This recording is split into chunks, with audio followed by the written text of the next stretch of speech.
भोपाल में मुख्यमंत्री डॉक्टर मोहन यादव ने बहुत बड़ी घोषणा की है।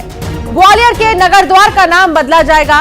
सिखों के छठे गुरु हरगोविंद सिंह के नाम पर होगा नाम। दाता बंदी छोड़ द्वार के नाम से जाना जाएगा। नगर द्वार सिख समुदाय का बड़ा प्राचीन गौरवशाली इतिहास रहा है।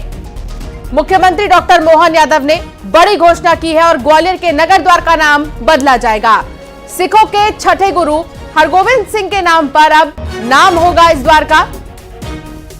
दाता बंदी छोड़ द्वार यह नाम होगा। इस नाम से ही जाना जाएगा नगर द्वार। सिख समुदाय का बड़ा प्राचीन गौरवशाली इतिहास रहा है और इसीलिए अब यह द्वार इस नाम से जाना जाएगा। सिख धर्म के छठवें गुरु हरगोविंद सिंह के नाम पर दाता बंदी छोड़ द्वार मुरैना के रास्ते पर रखने की हम घोषणा कर रहे हैं। ग्वालियर शहर, ग्वालियर चंबल संभाग में सिख समुदाय का बड़ा प्राचीन इतिहास है। बड़ी संख्या में सिख परिवार इस क्षेत्र में निवास करते हैं। सिखों के छठवें गुरु परम पूज्य हरगोविंद सिंह महाराज साहब को ग्वालियर के किले में मुगल बादशाह जहांगीर ने कई वर्षों तक बंदी बनाए रखा था। गुरु गोविंद सिंह जी के साथ 52 अन्य हिंदू राजा भी उन कैद में थे। जब गुरु गोविंद सिंह जी ने अपनी आध्यात्मिक ताकत, साधना और सिखों के अपने बलिदान और शौर्य पराक्रम से घबराकर मुगल बादशाह ने जब उनको रिहा करने का निर्णय लिया, ऐसे में हमारे परम पूज्य हरगोविंद सिंह गुरु महाराज ने अकेले रिहाई से मना कर दिया और 52 हिंदू राजाओं के साथ भी निकल के आने का अपनी इच्छा व्यक्त की। मुंबई से बड़ी खबर आ रही है, जहां न्यू इंडिया कोऑपरेटिव बैंक पर बैन लगा दिया गया है। बैंक के बाहर भारी भीड़ लोगों की लगी है। आरबीआई का न्यू इंडिया कोऑपरेटिव बैंक पर बैन। बैंक के नए लोन देने और डिपॉजिट लेने पर रोक लगा दी गई है। खाता धारकों के पैसे निकालने पर भी रोक लग गई है और अब जितने भी लोगों के अकाउंट इसमें थे उन लोगों की भीड़ लगी हुई है।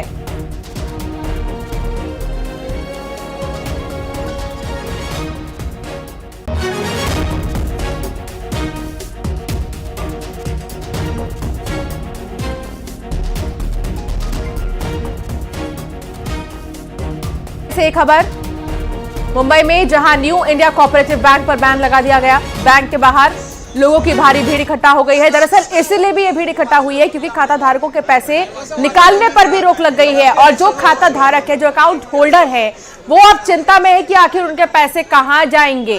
बैंक के नए लोन देने और डिपॉजिट करने पर भी रोक लगा दी गई है। गुजरात के सूरत शहर में बैंक की ब्रांच है। मुंबई, पुणे और ठाणे में बैंक की ब्रांच है। कितना बड़ा है न्यू इंडिया कोऑपरेटिव बैंक, इसे समझिए। महाराष्ट्र और गुजरात में भी इसकी ब्रांच है।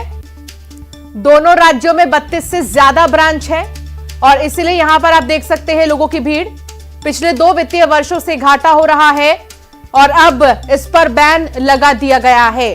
खाता धारकों के पैसे निकालने पर भी रोक लगी है। फिलहाल जितने भी अकाउंट होल्डर्स हैं, खाता धारक हैं, वो अब बैंक के बाहर खड़े होकर जो है लगातार कई सवालों को लेकर आए हुए हैं कि आखिर अब उनके अकाउंट, उनके पैसों का क्या होगा। जो इस बड़ौदा बाजार में खेतों में 20 एकड़ में पराली में लगाई आग, प्रशासन की रोक। आरबीआई का न्यू इंडिया कोऑपरेटिव बैंक पर बैन, जिसके बाद अब लोगों में खलबली मच गई है। बैंक के नए लोन देने और डिपॉजिट लेने पर भी रोक है।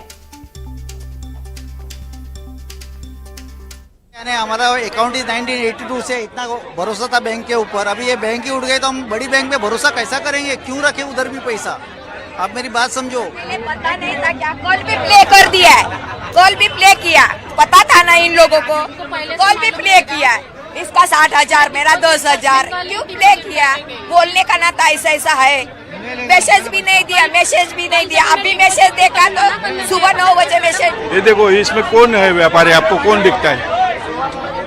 कोई बड़ा व्यापारी है? सब छोटे छोटे लोग,